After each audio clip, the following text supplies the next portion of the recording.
RRB NTPC की vacancy के बारे में जानते हैं कि वो कब से आने वाली है, उसकी क्वालिफिकेशन क्या होती है, आपको एज का क्राइटेरिया उसमें क्या रहता है। आगे ये आपका रेलवे का कैलेंडर है जो हर साल जारी होता है, 2025 में भी जारी हुआ, 2026 में भी। तो यहां जो लिख रही है ना, non technical popular category, non का एन इन्होंने ले लिया भाई, नॉन का एन, टेक्निकल का टी, पॉपुलर का पी, कैटेगरी का सी, ये बन गया एनटीपीसी। तो graduate level, level 4, level 5, level 6 की पोस्ट ये कब आ जाएगी, इसने लिखा है अगस्त 2026 में आ जाएगी। उसके अलावा NTPC, non technical popular category, under graduate level 2 और लेवल 3 की पोस्ट, ये भी अगस्त 2026 में फॉर्म देखने को मिलेंगे। तो इस महीने के एंड तक, कब तक मेरे दोस्त, इस महीने के एंड तक आप देख सकते हो कि आपको एनटीपीसी के एग्जामिनेशन के लिए नोटिफिकेशन देखने को मिल जाए। बहुत जल्दी शॉर्ट नोटिस तो आपको मिलने वाला है, 5-4 दिनों में शॉर्ट नोटिस मिल जाएगा, ठीक है ना। शॉर्ट नोटिस आपको 4-5 दिनों में मिल जाएगा शायद, क्योंकि एनटीपीसी ग्रेजुएट और अंडर ग्रेजुएट लेवल दोनों पोस्ट आपकी जो कैलेंडर है, कैलेंडर में ये रही दोनों की दोनों पोस्ट भाई, ठीक है। इसके बाद मिनिस्ट्रियल आइसोलेटेड कैटेगरी और उसके बाद ये ग्रुप डी की पोस्ट आएगी। तो ग्रुप डी के बारे में मैं आपको कल ऑलरेडी बता चुका हूं, लेकिन आज हम बात करेंगे एनटीपीसी। तो एनटीपीसी जो इसका कैलेंडर है, रेलवे ने शुरुआत में जारी कर दिया था जनवरी फरवरी के महीने में 2026 में। तो वहां अगस्त में इन्होंने बोला है कि हम सीईएन जारी कर देंगे, यानी कि नोटिफिकेशन जारी कर देंगे। आप जानते हैं अगस्त चल ही रहा है, आज 7 अगस्त है, तो लगभग 20 अगस्त के आसपास आपको नोटिफिकेशन देखने को मिल सकता है प्रॉपरली, ठीक है भाई। तो आगे बढ़ते हैं थोड़ा सा। आरआरबी एनटीपीसी ग्रेजुएट संपूर्ण जानकारी क्या है, इसमें आपको सीबीटी 1 से गुजरना है भैया। एग्जाम का पैटर्न क्या है, सीबीटी 1 में मैथमेटिक्स के 30 क्वेश्चन आएंगे 30 नंबर के, रीजनिंग के 30 क्वेश्चन आते हैं 30 नंबर के, और 40 नंबर की जीएस आती है, 40 क्वेश्चन होते हैं, 100 क्वेश्चन 100 नंबर के, 90 मिनट। सेम होता है एनटीपीसी अंडर ग्रेजुएट का, जैसा होता है ग्रेजुएट का पैटर्न सेम अंडर ग्रेजुएट होता है। अंडर ग्रेजुएट का जो लेवल है इससे थोड़ा सा कम रहता है, अंडर ग्रेजुएट का लेवल थोड़ा सा कम रहता है ग्रेजुएट के मुकाबले, ठीक है भाई। तो इसकी सिलेक्शन प्रोसेस क्या है, पहले सीबीटी 1 होगा, फिर सीबीटी 2 होगा, डॉक्यूमेंट वेरिफिकेशन और मेडिकल एग्जामिनेशन, ये होता है। सीबीटी 1 केवल क्वालिफाइंग है कि आप सीबीटी 1 को क्रॉस करके सीबीटी 2 में बैठोगे, लेकिन जब आपकी फाइनल मेरिट बनती है तो सीबीटी 1 का कोई रोल नहीं होता, केवल सीबीटी 2 में आपकी जो परफॉर्मेंस है उसके आधार पर आपको वैकेंसी में जॉब जो है इसमें मिल जाती है, ठीक है मेरे भाई।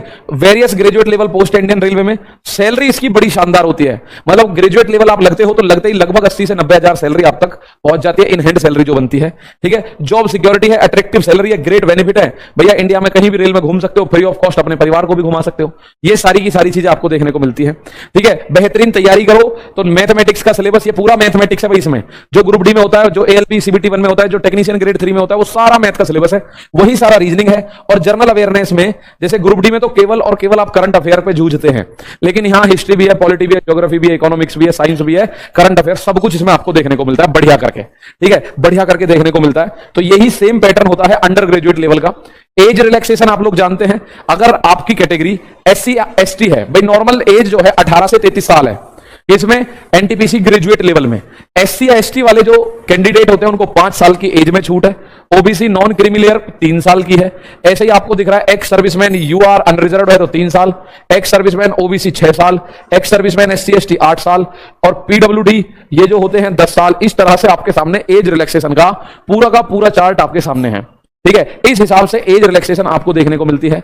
और फर्स्ट स्टेज सीबीटी 1 एग्जाम होता है, जिसमें मैं बता चुका हूं 40 नंबर की जनरल अवेयरनेस यानी जीएस, 30 का मैथ, 30 की रीजनिंग, ठीक है भाई। This examination during will be 120 minutes for candidate who are eligible for use of a scribe, ठीक है। यहां पे आपको पता चल गया सबके लिए कॉमन फॉर ऑल है, ठीक है। ईच ऑफ 1 मार्क, एक क्वेश्चन 1 नंबर का होता है, एक क्वेश्चन 1 नंबर का आपके सामने होता है, ठीक है भाई। तो यहां पे आपको दिखाई दे रहा है examination duration will be 120 minutes for eligible for use of scrap. 120 minute जो है नॉर्मल नहीं है भाई, जो हैंडीकैप है उनके लिए होगी, नॉर्मल इसका 90 मिनट का टाइम होता है मेरे दोस्त, ठीक है। जैसे मैं देख पा रहा हूं सर बैच भाई, अभी बैच नहीं है, अभी मैं जानकारी दे रहा हूं, बैच आपका आएगा लगभग 10 दिन के बाद, 10 से 15 दिन बाद बैच दिखेगा आपको, जो इन चीजों को टारगेट करेगा प्रॉपरली, ठीक है।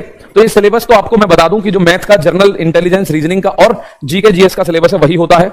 सेकेंड स्टेज ये होता है फाइनल स्टेज, इस स्टेज पर आप लोगों को देखनी होती है सारी की सारी चीजें। तो ये जो सेकंड स्टेज है ना सीबीटी 2, वो सीबीटी 1 के मुकाबले थोड़ा सा हल्का होता है। आप बोलो कैसी बात कर रहे हो सर, हल्का? जी हां, सीबीटी 1 में 100 क्वेश्चन है 90 मिनट में, सीबीटी 2 में 120 क्वेश्चन है 90 मिनट में, यानी टाइम नहीं बढ़ा नहीं घटा, लेकिन नंबर ऑफ क्वेश्चन 20 बढ़ गए। तो जब नंबर ऑफ क्वेश्चन बढ़े हैं तो लेवल नहीं बढ़ेगा, ये बात समझ लीजिएगा। जनरल अवेयरनेस के 50 क्वेश्चन यहां हो जाते हैं, उसके अलावा मैथ के 35 और रीजनिंग के 35, कुल मिला के 120 क्वेश्चन होते हैं 90 मिनट में। और सीबीटी 1 में 90 मिनट में 100 क्वेश्चन है और यहां 90 मिनट में 120 क्वेश्चन है, यानी लेवल ऑफ एग्जाम नहीं बढ़ता, नंबर ऑफ क्वेश्चन बढ़ जाता है बस। लेवल ऑफ एग्जाम नहीं बढ़ता, नंबर ऑफ क्वेश्चन बढ़ जाता है बस। और इसी के आधार पर आपका सिलेक्शन होता है सीबीटी 2 की परफॉर्मेंस के आधार पर। सीबीटी 1 के आधार पर केवल आप सीबीटी 2 में बैठने के योग्य बनते हो, लेकिन सिलेक्शन के लिए जो फाइनल मेरिट बनती है वो केवल और केवल सीबीटी 2 के आधार पर बनती है मेरे भाई, ठीक है। तो 120 क्वेश्चन 90 मिनट में। ग्रेजुएट वाले की पूरी जानकारी आपके पास आई। अब अंडर ग्रेजुएट में देख लो, सेम प्रोसेस है। 30 नंबर का मैथ सीबीटी 1 में, 30 नंबर की रीजनिंग, 40 नंबर की जीएस, 90 मिनट में 100 क्वेश्चन 100 नंबर के, 1/3 की नेगेटिव मार्किंग। पढ़ना क्या है, कुछ अलग नहीं पढ़ना। सीबीटी 1 में जो आप ग्रेजुएट लेवल में पढ़ोगे वही अंडर ग्रेजुएट लेवल में पढ़ना है, और कुछ नहीं करना, ठीक है। मैथमेटिक्स, जनरल इंटेलिजेंस और जनरल अवेयरनेस